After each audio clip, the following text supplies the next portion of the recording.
United Nations Special Envoy for the Ocean, Peter Thomson, is maintaining momentum for action to conserve and sustainably use the ocean. For somebody coming from Fiji, it's just wonderful to step off the plane and just feel like you've come home. Every plant is the same, the smells are the same, the temperature is the same, topography is the same. It's just wonderful. I have to say though, and this is not trying to be Mr. Nice Guy with you all, because I'm like a kind of plastic inspector as I go around the world.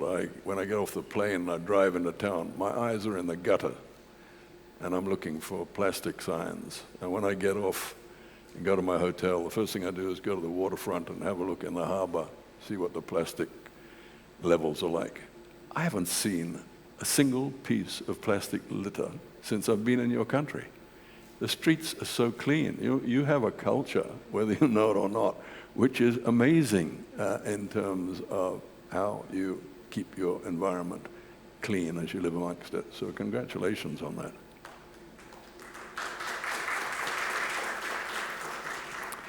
You know, speaking as somebody from one of the SIDS, I repeat something which you all know, which is that we have a special responsibility in the world when it comes to ocean action, when it comes to climate change action. And that's because we're on the front line.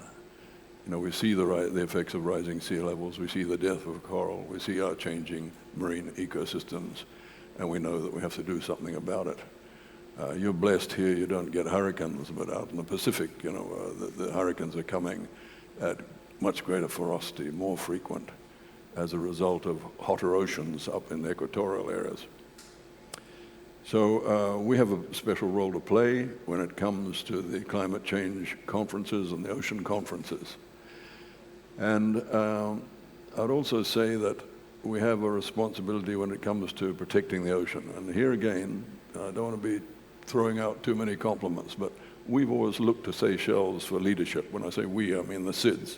Because you've been at the cutting edge for a long time. First to do blue bonds. First to do big marine protected areas out there in the ocean. First to do debt for nature swaps with the TNC. The list goes on.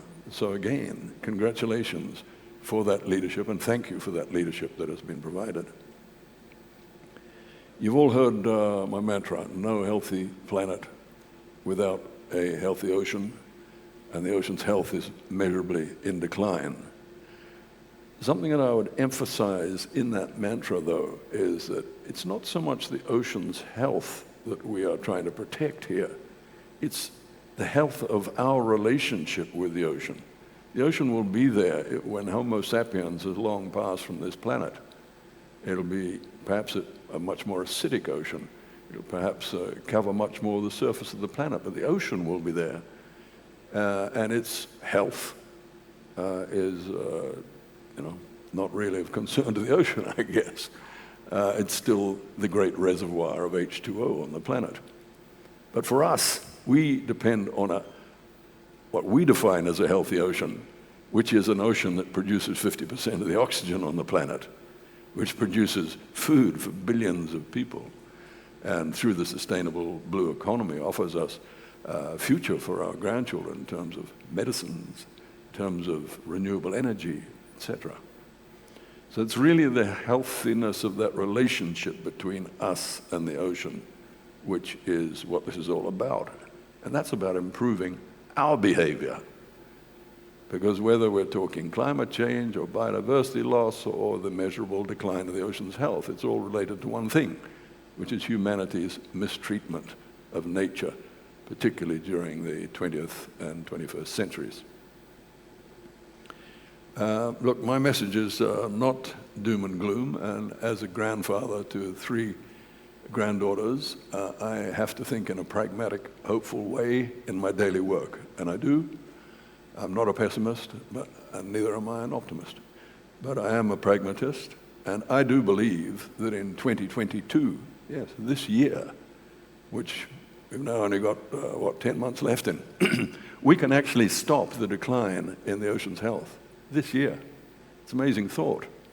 There are 6 meetings at which member states have to achieve consensus, grasp that nettle of consensus and do the right thing by the planet. Only 6 meetings. One of them's already been held in Nairobi, the UNEA, where we did the right thing and adopted the resolution which established the Intergovernmental Negotiating Committee to introduce a binding international treaty to stop plastic pollution on this planet. So one's gone down already, great, we've got another 5 to go. Get those 5 done, and we will stop the decline. We won't fix the ocean. That's for our grandchildren to do because of the effects of climate change, effects of our greenhouse gas emissions. But we will stop the decline if we do the right thing in the remaining 5 meetings. And those remaining 5 meetings are the WTO ministerial meeting in Geneva in June, where we can stop $20 to $30 billion worth of public money is being spent on harmful fisheries subsidies every year. We can do that. It's very doable. We can finish the BBNJ treaty this year, which is a very important part of the jigsaw in terms of providing robust governance on the high seas. We can go to Kunming, and under the post-2020 biodiversity targets, we can introduce the target of 30 by 30. In other words, protecting 30% of the planet by 2030. And 84 countries have already lined up in support of that. We can go to Sharm el-Sheikh in November.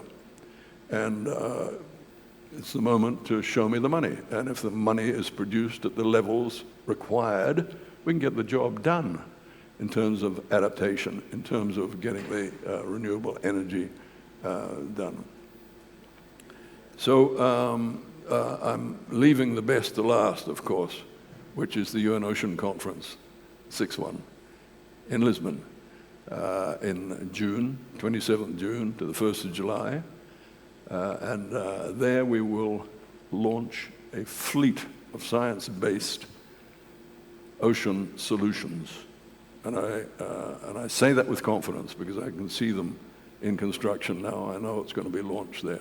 And I hope and know that many of you will be present to be in that great moment with us in Lisbon for the 2nd UN Ocean Conference. So look, I'd just like to conclude by saying that it's been great to work with the Danny Farr Foundation and the Ocean Race. They've been wonderful partners in what we're trying to do for SDG 14. And I know that cooperation can continue on into the future, and there'll be a ceremony after this for the Nature's Baton. It's all about connectivity. That's what the baton symbolizes. Everything is connected, especially in the way we treat nature. And it's there as a symbol to remember why we're doing all this, which is for sustainability on this planet, for our kind, and for intergenerational justice for those who come after us. Thank you very much.